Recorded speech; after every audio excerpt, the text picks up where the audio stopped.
Good morning. Good morning, all of you. Yes, today we are going to start our class 8, chapter number 11, that is force and pressure. Listen, student, you all know about force, that what is force. In our everyday life, we see that we are applying force.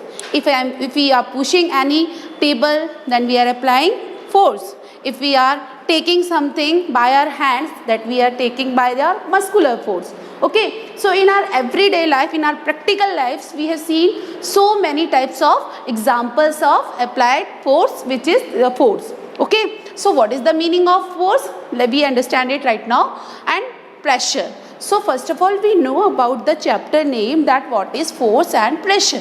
Force, we know that push and pull something, that is force. Okay, and pressure means when we are applying our force in a particular area, that is our pressure. Okay, so now today we start by the definition of force, that what is force? Yes, see, what is force? Force is the push or pull on an object. If we are pushing something, it means that when I am pushing any desk, when I am pushing any table, when I am pushing any chair, okay, so what I am doing? I am applying force. Okay, if I am opening the door, it means that I am pulling. So to pushing, to pulling, what is that? They all are force. Okay, so force is what? Force is the pushing or pulling of an object. Okay, let us take an example. If an object has to be moved, it has to be pushed or pulled. If we want that this object is to be moved from its place, so what we have to give? We have to pushing it or we have to pull it.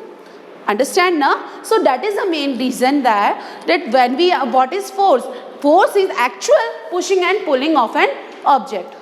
Next one is why this forces is to be applied or caused. We see. So forces are due to interaction.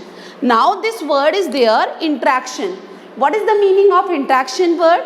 The word of interaction means to interact something, to close something. It means that forces are always applied when it is in interaction with each other, when they are trying issue. Let us take an example of this chalk. If I am keeping this chalk in this way, okay, and then now this chalk is in rest position. When I am applying a force here, this chalk is moving.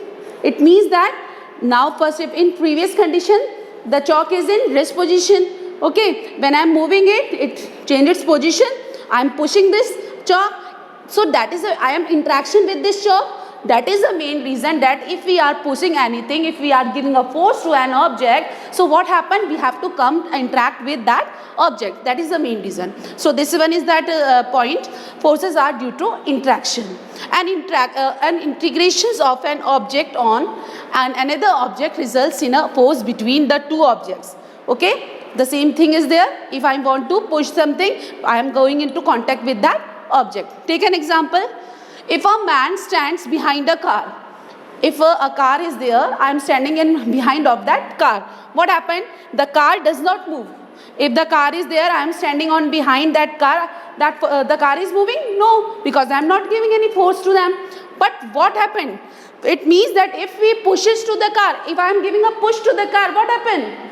You move. It moves, okay? So it applies force and the car begins to move in the direction of the applied force. I am giving the force in this way, so the car is moving also in this way. Okay? So we all have to know about them, that the force and pressure. Yes. Now in the second part, we are going to discuss about resultant or net force. Resultant means, what is the meaning of result? Result means overall evolution, or we can say the net force. Okay, so first of all, what is the condition? Let's see. A. If two forces act on a body in the same direction. If two forces act on a body in the same direction, what happened? At that time, the net force is the sum of the two forces. Just take an example of this one. This one is a wood block. It is lying on a table and we are applying two forces F1 and F2 in the same direction. See here, the arrow sign is there on the same direction.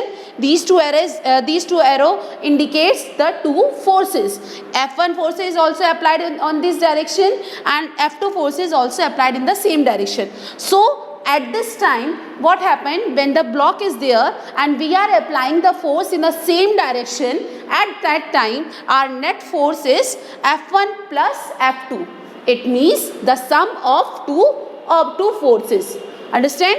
So keep it in our mind, first condition, that if we have an object and we are applying force in the same direction, at that time our resultant force is F1 or the F1 plus F2 or the sum of the two forces. Now see the second condition.